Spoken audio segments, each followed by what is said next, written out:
Shalom anak-anak, Eh, gimana kabarnya? Mister Nova berharap kalian tetap sehat, tetap di rumah, dan tetap semangat di dalam mengikuti pembelajaran di rumah. Hari ini kita akan melanjutkan pembelajaran agama di bab 6 tentang karya Allah menyelamatkan manusia. Namun sebelum itu, mari kita berdoa. Bapa yang baik, kami bersyukur untuk saat ini. Kami menyerahkan proses pembelajaran di hari ini. Tuhan, tolong anak-anak-Mu untuk bisa belajar dengan baik. Terlebih hamba-Mu yang akan menyampaikan dan menjelaskan, berikan hikmat dan pengertian. Di dalam nama Tuhan Yesus kami berdoa. Amin.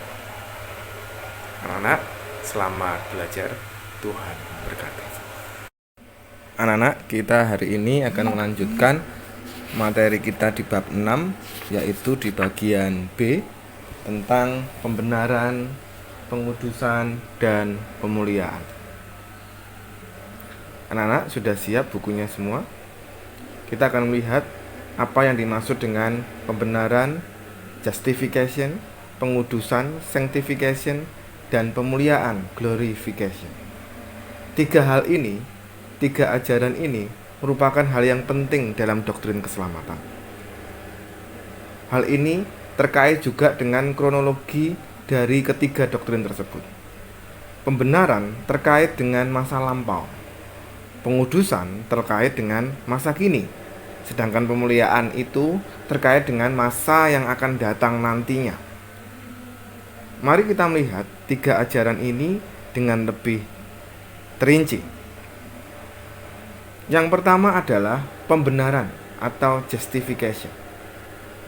Anak-anak, Alkitab mengajarkan bahwa manusia dibenarkan hanya karena kasih karunia di dalam iman melalui Kristus Yesus. Jadi, kita dibenarkan itu hanya oleh iman kepada Yesus Kristus. Hanya beriman kepada Yesus saja, maka kita akan dibenarkan. Kita dulunya orang yang berdosa, kita yang naturnya adalah manusia berdosa dan layak untuk dihukum, layak untuk dimasuk neraka. Tetapi karena kita beriman pada Kristus, maka kita dibenarkan atau dijadikan benar. Melalui apa? Melalui iman kepada Yesus Kristus. Alkitab juga menegaskan bahwa pembenaran adalah pekerjaan Allah sendiri, di mana kebenaran Kristus itu diperhitungkan sebagai kebenaran orang berdosa. Maksudnya apa? Bahwa kematian Kristus di kayu salib itu membuat Allah membenarkan kita. Pengorbanan Yesus di kayu salib itu membuat Allah menjadikan kita benar kalau kita beriman kepada Yesus. Sehingga orang berdosa bisa dideklarasikan oleh Allah sebagai orang benar dan pasti diselamatkan dari murka Allah. Nah, kebenaran ini, yaitu pembenaran tersebut tidak bisa diperoleh ataupun dipertahankan dengan usaha manusia, karena hanya diberikan secara cuma-cuma oleh Allah sendiri. Inilah yang dimaksud dengan doktrin pembenaran. Pembenaran ini didasarkan sepenuhnya hanya melalui pengorbanan Kristus di kayu salib, dan hanya bisa diterima melalui iman kepada Dia. Pembenaran itu adalah kejadian seketika dengan hasil berupa hidup yang kekal. Karena dikerjakan oleh Allah yang kekal, maka dampak dari pembenaran itu bersifat kekal. Yang kedua adalah pengudusan atau sanctification. Pembenaran dan pengudusan adalah dua hal yang berbeda. Perbedaannya terletak pada peran manusia. Kalau pembenaran, manusia berdosa itu dikerjakan oleh Allah saja. Sedangkan pengudusan itu melibatkan peran dan usaha manusia. Pengudusan memang melibatkan peran manusia, tetapi kemampuan manusia untuk melibatkan diri dalam proses pengudusan itu berasal dari Tuhan sendiri. Jadi bisa dikatakan bahwa Allah tetap memiliki peran sentral di dalam proses pengudusan. Pengudusan hidup itu merupakan proses yang terus-menerus di sepanjang hidup manusia dan merupakan sebuah peperangan rohani.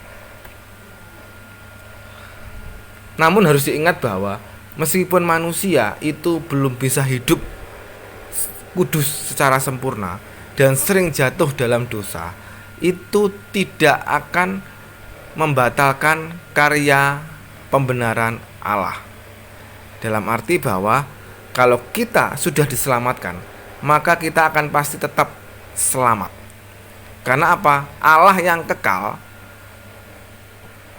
telah menjamin kehidupan kita. Sekali kita dibenarkan, maka kita akan selamanya tetap hidup dalam pembenaran.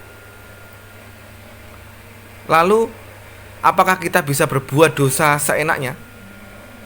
Jelas tidak. Kita tidak bisa bebas berbuat dosa sesuka hati.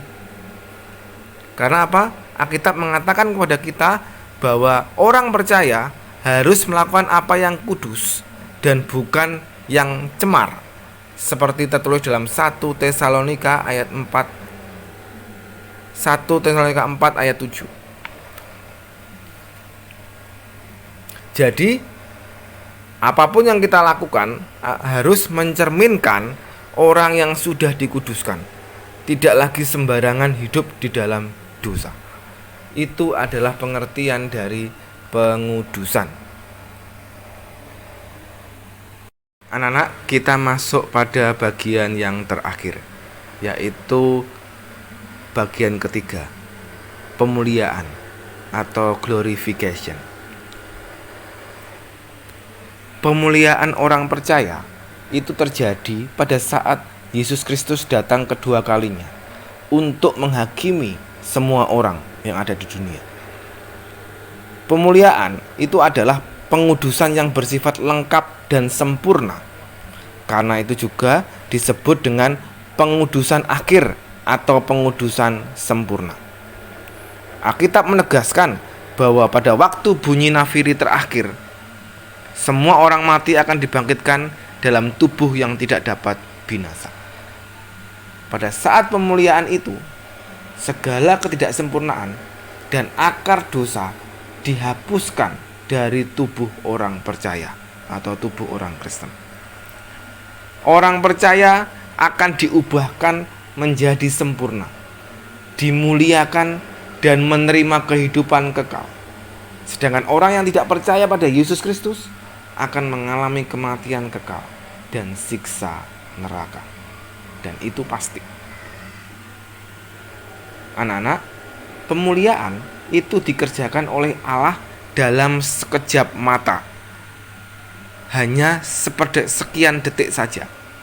Namun dampaknya itu berlangsung selamanya, yaitu dalam kebersamaan dengan Allah yang kekal di kerajaan surga. Sehingga dapat disimpulkan bahwa pemuliaan itu merupakan pengharapan kekal orang percaya, sebuah pengharapan yang pasti dan tidak mengecewakan. Bagi orang-orang Kristen hari ini, pemuliaan itu akan dikerjakan Allah pada saatnya nanti di akhir zaman, seharusnya memotivasi kita untuk hidup dalam kekudusan, bekerja sungguh-sungguh melayani Tuhan dan menjadi berkat bagi sesama. Pemuliaan seharusnya juga memberikan pengharapan bagi kita untuk tetap bertahan dengan iman meskipun tantangan dan pergumulan hidup ada di sekitar kita.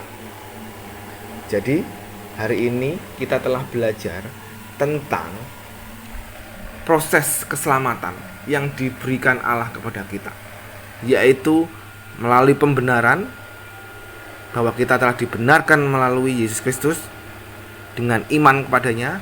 Kemudian dalam hidup kita dikuduskan melalui pengudusan Roh Kudus. Dan yang terakhir bahwa ketika Yesus datang, kita akan dimuliakan. Semoga penjelasan ini membuat kalian semakin memahami bahwa Allah telah menyelamatkan manusia melalui karyanya yang luar biasa di dalam Yesus Kristus. Anak-anak, hari ini kita telah menyelesaikan materi di bab 6, yaitu karya Allah menyelamatkan manusia. Mister berharap kalian mengerti dan memahami apa yang sudah kita pelajari hari ini. Dan jangan lupa terus belajar dan berdoa tentunya. Sampai berjumpa kembali di dalam pembelajaran berikutnya. Tuhan memberkati.